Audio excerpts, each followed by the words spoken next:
Texas leads the nation in wind energy production. With little regulatory oversight in place, this new industry can build wherever there's good wind. We need to change where we're getting our energy sources. We will have to locate wind turbines in places that are precious to lots of people. And here on the coast, where the wind may be strong, it's also home to the Central Flyway, a major migratory bird corridor. Millions of birds cross the Texas coastline each spring and fall during migration, and the question is, why would you put a wind farm in a site like that?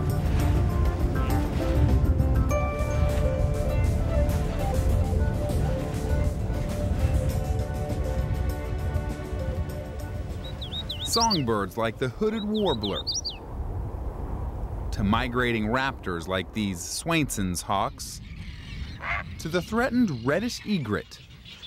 Hundreds of species either live on the coast or migrate through Texas, as it sits squarely in the Central Flyway, a migration route from breeding grounds in the north to winter quarters in the south. And in this same area, wind farms set up to capitalize on these prime coastal winds. The real concern is not the day-to-day collisions that might take place, but the circumstances that might create a major migratory bird fallout, where you have a storm and literally thousands of birds trying to find a place to land and flying through the middle of a wind farm.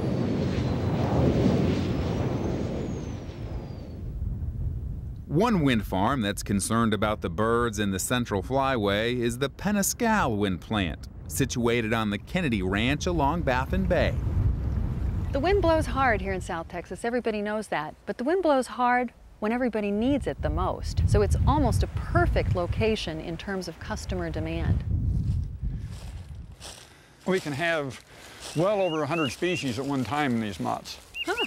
Peniskal staff biologist Jim Sinclair studied the property for 4 years before any of the 82 wind turbines went up. When they're coming in, they come in very high. And one top priority was to keep the turbines away from these sheltered bird resting spots called oak mottes. This is where the songbirds will stop to rest and feed during the daytime during migration. But one of the reasons for creating a buffer around these oak mottes for the turbines is it's going to significantly reduce the chance of strikes because the birds concentrate in the oak mottes. And yeah, there are times when there can be a lot of birds in here. Yeah? Working to reduce bird strikes even more is Merlin. And we can see some low-level bird activity occurring. This radar system can see what birds are coming from 4 miles away. We can actually see the turbines, and we can see the birds as they move around the turbines. Most of what we're detecting today, the birds are moving above the wind farm at above 500 feet.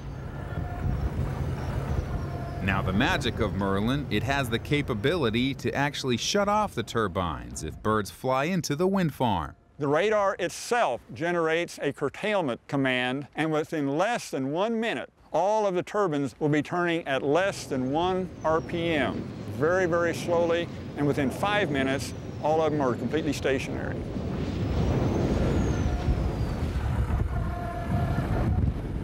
The ability to shut down the turbines under abnormal conditions is what really helps turn wind energy into truly green energy.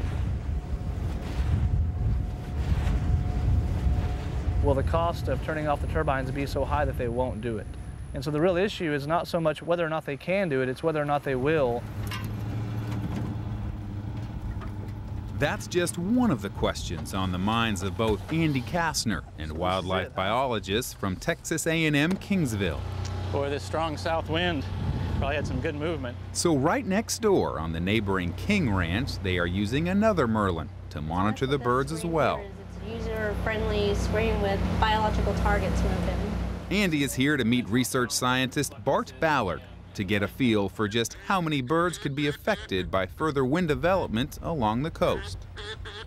Well, our main objectives for this study are to assess how many birds travel through this area, the altitudes they fly, how weather affects their flight characteristics. There's potential for some pretty large impacts. This study, funded in part by Texas Parks and Wildlife, will look at several migration seasons. A bird count before more wind development arrives. Because of the tax credits that are available to wind energy production, it's beneficial for them to develop a site as quickly as they can and to get the wind turbines up and running. But the flip side of that, you don't have time in that case to do adequate scientific studies to monitor and make decisions based on wildlife impacts and whether or not that site is safe for wildlife. Back at the office, It's interesting, these peaks. Bart crunches the numbers, and in one fall migration, Merlin counted 3 million birds coming through the corridor in just 3 months. I think during most of the time, I think these birds are flying high enough and have good visibility. It's not going to be an issue. It's those times when they do migrate, when it's foggy out. Their visibility is very poor, and we think it pushes them down at a lower level, lower altitude when they're flying. Those are the conditions that we're concerned about, at least in terms of some development along the coast.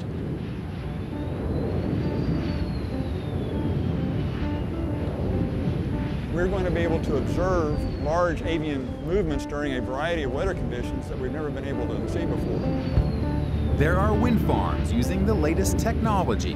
And if we can make sure that we're doing it in the most responsible way, taking it very, very seriously, that is one way to help us clean up our energy supply. Scientists So we have 14 reddish egrets. and their long-term studies on protecting these Texas treasures. Our hopes with this research is that it'll be used in the future to help cite some of this development where it has less impact on our bird populations.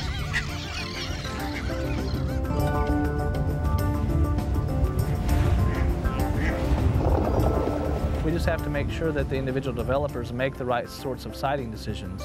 That's really what it boils down to in Texas or anywhere else. Chances are this new renewable energy source is here for good. And now it's up to us to make sure it stays green.